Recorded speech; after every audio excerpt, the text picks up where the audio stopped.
इसमें भी देखिए, मेरे कौम को अगर से कहीं भी चोट पहुंचने तो सबसे पहले मुझे चोट पहुंचती है ना, क्योंकि मैं एक नुमाइंदा होने के बावजूद मुझे सबसे पहले मुझे चोट पहुंचती है ना, इसकी वजह से मुझे भी दर्द है। जरूर मैं एक शील्ड बन के खड़ा हूँ बीजेपी में, मुसलमानों का एक नुमाइंदा बन के एक शील्ड बन के खड़ा हूँ, मुझे फ़ख्र है।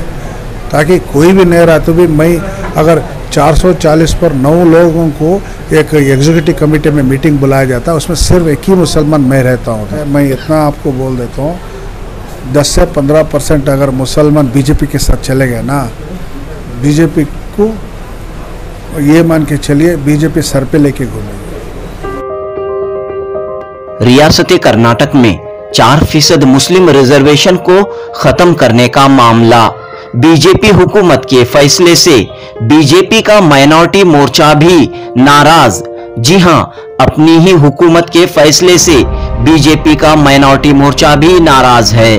बीजेपी अक़लियती मोर्चे के रियासती सदर सैयद सलाम ने कहा कि उन्होंने वजीर आला बसवराज बोमई, पार्टी के रियासती सदर नलिन कुमार कटील, साबिक वजीर आला BS येडियुरप्पा और रियासत के गवर्नर थावरचंद गहलोत से मुलाकात करते हुए याददाश्त पेश की है। सैयद सलाम ने कहा कि उन्होंने पार्टी के लीडरों को मुसलमानों की तशवीश और बेचैनी से आगाह किया है। रिजर्वेशन के फैसले के खिलाफ बीजेपी माइनॉरिटी मोर्चे के रियासती सदर के ओहदे से क्या इस्तीफा देंगे, इस सवाल पर सैयद सलाम ने कहा कि वो पार्टी में रहकर हुकूमत के फैसले के खिलाफ आवाज उठाएंगे। सैयद सलाम ने कहा कि इस तरह के फैसलों की एक वजह बीजेपी पार्टी से मुसलमानों की दूरी है। पेश है जुनूबी न्यूज़ की रिपोर्ट। बहस हो रही है और काफ़ी मुखालिफत हो रही है, मुसलमानों की जानिब से काफ़ी तशवीश जाहिर की जा रही है, तो आप बहैसियत माइनॉरिटी मोर्चे के सदर आपने क्या पहल की? अस्सलाम वालेकुम रहमतुल्लाहि बरकातहू। जो 24 तारीख को जो 4% रिजर्वेशन तो मुसलमानों के लिए जो था, कर्नाटक के गवर्नमेंट ने उसको रद्द कर दिया गया था। इसके सिलसिले में हमने चीफ मिनिस्टर और येडियुरप्पा और कटील जी और गवर्नर को भी जाके मुलाकात करके ये सारा सर गलत है, क्योंकि मुसलमान जो एक ऐसा लोग है कि बहुत पिछड़े हुए हैं, बहुत हर एक किस्म में एजुकेशन में हो सकता है या पॉलिटिकली और जॉब में से पकड़ के हर चीज़ में भी बहुत पीछे हुए कौम है। इसके वजह से आप इसको कंटिन्यू करना चाहिए, हो सके तो 6% देना चाहिए बोल के हमने एक मेमोरेंडम दिया गया है। मगर इस सिलसिले में येडियुरप्पा जी ने तो खुला बोला कि नहीं, वो मुझे भी ये नहीं था, वो गलत है, वो इंशाल्लाह जो भी अब इलेक्शन है इसके वजह से थोड़ा बहुत ये किए है बोल के बोले है। CM ने हमें ये समझाने की कोशिश की 10% में दे रखे हैं ना बोल के, मगर हमने उनको क्लियरली बताया 10% का जो था मसला वो पहले भी था, उसी में आप कंटिन्यू करना चाह रहे हैं, मगर हमारा टोटली 4% जो था तब किए है वो बहुत गलत है बोल के हमने उनको बोला है। उसके बारे में ये करते मिल, उसके अंदर गैजेट भी पास हुआ है, हमें भी पता है इस चीज़ों में, और जितना जल्दी हो सकता है उतना जल्दी। अभी इलेक्शन की भी कार्रवाई शुरू हो चुके हैं, कोड ऑफ कंडक्ट आ चुका है, इसकी वजह से गवर्नर को भी जाके मेमोरेंडम दे चुके हैं हमने। अभी आपके बीजेपी के सभी लीडर जो है बड़े फ़ख्र से कह रहे हैं कि उन्होंने मुस्लिम रिजर्वेशन को ख़त्म किया है, तो आप जो है कैसे इस बर्दाश्त कर रहे हैं स्टेटमेंट्स को? इसमें साफ सीधा बोलना रहा तो या पॉलिटिकल के हिसाब से नहीं, सो खाली मैं भी एक मुसलमान के तहत अगर बोलना चाह रहा हूँ, मैं दिल से बोलता हूँ, मैं ये जो गवर्नमेंट ने जो किया है 4%, वो सिर्फ या सिर्फ इलेक्शन की वजह से किया है, क्योंकि मुसलमान कैसा भी बीजेपी को वोट नहीं डालते, जो दूसरे कौम को भी जो 2% एक्स्ट्रा दिया गया है उनके वोट आ सकते हैं और 130 तक जा सकता है। ये हिसाब से उन्होंने ये रिजर्वेशन हमारी कट करके दूसरे को दिए गए हैं, और उनके कौम में भी उसको लेके जो दूसरे के जो था अमना वो खाना नहीं चाहिए बोल के उन्होंने भी खुला बोल रहे हैं, और इसके सिलसिले में लगातार बात चल रही है। अभी जब भी एक पॉलिटिकल पार्टी सिर्फ जब इलेक्शन का बैलेट के ऊपर ही डिसाइड करते हैं, और इलेक्शन में जितना हो सकता है तो वोट लेने के लिए क्या टैक्टिक्स करने का है, ये सब भी एक करने के लिए ये किया गया है। ये इलेक्शन होने के बाद तो इलेक्शन के फायदे के लिए मुसलमानों को कुर्बानी बलि का बकरा बनाया।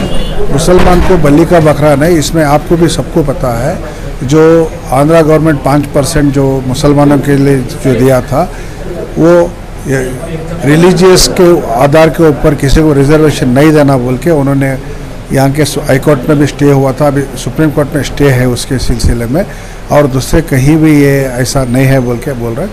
मगर उनको भी हमने बताने की कोशिश की है। कर्नाटक के मुसलमान बहुत पिछड़े हुए हैं, ये कंटिन्यू करना बोल के। आज अशोक भी अशोक सर में भी आए थे आज इधर हमारे मोहल्ले को, उनको भी हमने हमारा जो नाराज़गी जो है जताया, उनको भी उन्होंने भी इसको हमें भी ये ठीक नहीं लगा बोल के बोले।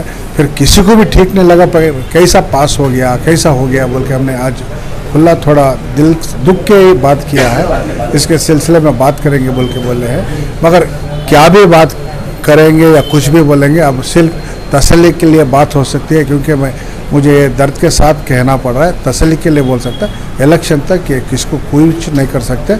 इंशाल्लाह हमें ये उम्मीद है कि हाई कोर्ट में स्टे मिल सकता है, उसके बाद में जो भी कार्रवाई करेंगे सर। कम्युनिटी से डिमांड हो रहा है कि जो बीजेपी में मुसलमान हैं वो पार्टी छोड़कर बाहर आए।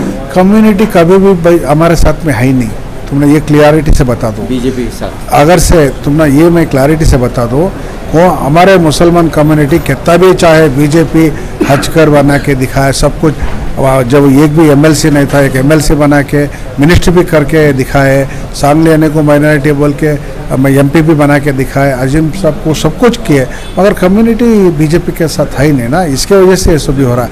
अगर हमारी कम्युनिटी अगर दूसरे कौम जो सोचते हैं ना, जैसा सबके साथ मिलकर रहते हैं ना, अगर हमारे कौम भी अगर कम से कम 10-15% भी सभी पार्टियों के साथ मिलकर रहते तो आज ये दिन नहीं हो सकता था। कम्युनिटी के सिर्फ गिने चुने लोग हैं बीजेपी के अंदर, इसी की वजह से ये सब हो रहा है। अगर हमें भी इलेक्शन में अंदर वोट किसको डालता है क्या डालता है किसको मालूम नहीं पड़ता, मगर हमें भी सियासत ऐसा ही करना चाहिए बोल के मेरा एक हमारे मुसलमान बीजेपी में ही रहेंगे। मैं ज़रूर बीजेपी में रहता हूँ, इसमें कोई डाउट नहीं है, क्योंकि देखो आप ये समझ लीजिए बीजेपी के अंदर अगर मुसलमान को कुछ भी करना है तो सबसे पहले पार्टी के अंदर मुझे कुछ करके ही बाहर आके कुछ करना पड़ता ना। इसके लिए पार्टी में रहकर आप मुसलमान ज़रूर मैं एक शील्ड बन के खड़ा हूँ बीजेपी में, मुसलमान का एक नुमाइंदा बन के एक शील्ड बन के खड़ा हूँ, मुझे फ़ख्र है। ताकि कोई भी नहीं रहा तो भी मैं अगर 440 पर 9 लोगों को एक एग्जीक्यूटिव कमेटी में मीटिंग बुलाया जाता है, उसमें सिर्फ एक ही मुसलमान मैं रहता हूँ उधर होते इसमें भी, मगर एक मुसलमान के सामने भी उनके जो कुछ एजेंडा रहता है ना मेरे सामने बोल नहीं पाते, वहीं को ठहर जाता है। इसकी वजह से मुझे फ़ख्र है आज मैं पूरे कौम को अगर से मैं अपोजिट जाके एक पार्टी में है बोल के बोला तो मैं क्या उधर आज तक कौन सा भी मैं भारतीय जनता पार्टी हो ये जो गवर्नमेंट्स है आज तक कुछ भी फ़ायदा नहीं लिया है। मेरा खुद का पैसा खर्च कर रहा हूँ, मेरा खुद का टाइम दे रहा हूँ, मेरा खुद का मेहनत लगा के मैं पार्टी में हूँ, और मेरा उधर सब कुछ लुटा के उधर मैं पार्टी में हमारे कौम के लिए कुछ करना बोल के कर रहा हूँ, ताकि एक तरफ ना जाए। यानी कि आप बीजेपी में रहकर मुसलमानों का जो हक छीना गया उसके लिए आवाज़ उठाएंगे। सबसे पहले मैं मुसलमान हूँ, इंडियन मुसलमान हूँ, मुसलमान को अगर से कुछ भी तकलीफ है तो कि दूसरे को बाद में मालूम, मतलब सबसे पहले मेरा दिल दुखता, मैं सबसे पहले आवाज़ उठाने वाला हूँ। इसीलिए पार्टी के ऑफिस के अंदर ही मीटिंग करके अंदर ही उसको हमने इसको ये जो भी किया है सारा सर तुमने गलत किया बोल के खुला हमने एक रेजोल्यूशन पास करके हमने मेमोरेंडम दिया है इसको। उसमें कोई समझौता करने वाली बात ही है ही नहीं। मेमोरेंडम किसे किसे दिया गया है अभी तक? हमने चीफ मिनिस्टर वम्मई जी को दिया है, येडियुरप्पा को दिया है, पार्टी ऑफिस में पूरे लीडर्स को दिया है, गवर्नर को दे चुके हैं। अभी इंशाल्लाह मैं कल परसों में दिल्ली जा रहा हूँ, वहाँ के जो हमारे जो पार्टी के नेता हैं उनको भी एक देने वाला हूँ और संतोष जी को भी देने वाले हैं। क्या डिमांड करें आप? यही जो 4% जो था ये कंटिन्यू कर, अगर हो सके तो हमारा जो मुसलमान का जो द्वारकनाथ का हो सकता है, चिन्नप्पा वर्दी जो उनका जो रिपोर्ट हो सकता है, साक्षर जो रिपोर्ट हो सकता है उसको जारी करके अगर 6% करे तो बहुत खुशी की बात है ना। तो इकोनॉमिकली वीकर सेक्शन में डाला गया है। EWS में पहले भी था ना मुसलमान, कब नहीं था बोलो? EWS में 10% मुसलमान पहले भी था, अब उसको आप बोल रहे हैं कि 4-10% में एक्स्ट्रा हो गया, किधर एक्स्ट्रा हुआ? और EWS में कौन कौन है बोलकर आपको पता है, जैन है, बोमन है, उनके सभी के सामने हमारा जो एजुकेशन लिमिट से आपको पता ही है, अगर उन्होंने 100 में है बोले तो हम हार्डली 10 के अंदर आ सकते हैं। इसके वजह से उसके अंदर क्या फ़ायदा नहीं है, हमें वहाँ तक पहुँच ही नहीं पाते हैं। तो आखिर में आप कम्युनिटी को क्या कहना चाहते हैं? कम्युनिटी काफ़ी नाराज़ है बीजेपी से, खासतौर पर। कभी भी बीजेपी से नाराज़गी नहीं थी कम्युनिटी को, कितना भी कुछ भी करो फिर भी कम्युनिटी आंख बंद करके अगर पूछे नहीं तो भी कांग्रेस को वोट डाल रहे हैं, दूसरे को वोट डाल रहे हैं। कम्युनिटी कब बीजेपी के साथ है? नाराज़गी तो अगर 10% अगर से बीजेपी करेगी तो कम्युनिटी आज भी नाराज़गी रहती है बीजेपी से, क्योंकि कोई एक पागल कुछ भी बोल देता है, उसके वजह से पूरा बीजेपी को ख़राब नाम आता है। और बीजेपी के अंदर भी ये नहीं बोल के बोले तो भी कुछ पागल कहीं कुछ, अभी आप इतना समझ लीजिए बीजेपी में भी लगभग 600-700 लोग कर्नाटक में लीडर्स हैं। हर एक आदमी का मुंह बंद नहीं कर सकते। अब एक बंदा कहीं कुछ भी बोल देता है, वो भी पागल लोग बोल देते हैं, उसके पीछे सभी हमें वो समझ के हमें हमारा होश खो बैठ ले रहे हैं, वो भी गलत है। काफ़ी सारे इश्यूज हुए, काउ स्लॉटर का हुआ, फिर रिलीजियस कन्वर्जन का हुआ, हलाल हुआ, अजान, मैं आपसे एक के बाद एक हिजाब का हुआ, फिर मैं आपसे आखिर में जो है क्लाइमेक्स के तौर पर सुनिए, रिजर्वेशन का मसला, काउ स्लॉटर हो सकता है, हिजाब हो सकता है, 370 CAA कौन सा भी, अगर से उसके बारे में अगर से चाहे तो 5-10 मिनट में ये गुफ्तगू नहीं कर सकते।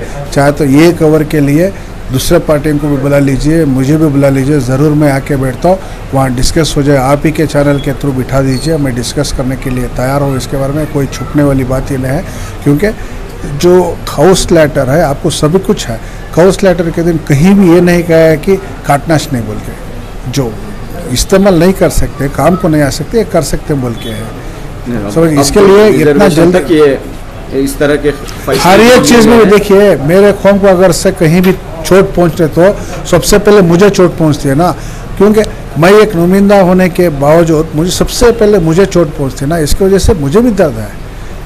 मगर मैं सबको भी एक पूछना बोलना चाहता हूँ, अगर से यहाँ भी सभी पार्टी में जैसा रहते हैं ना, अगर यहाँ भी है तो ज़रूर मैं ये वादे के साथ कह सकता हूँ, इनको भी एक हो जाता है कि नहीं भी हमें उन्हें भी चाहने लगी, उनके साथ भी हमें भी फेयर एंड डील करना बोल के उनको भी लगता है, क्योंकि यहाँ कोई भी है ही नहीं, इसकी वजह से ये सब हो रहा है।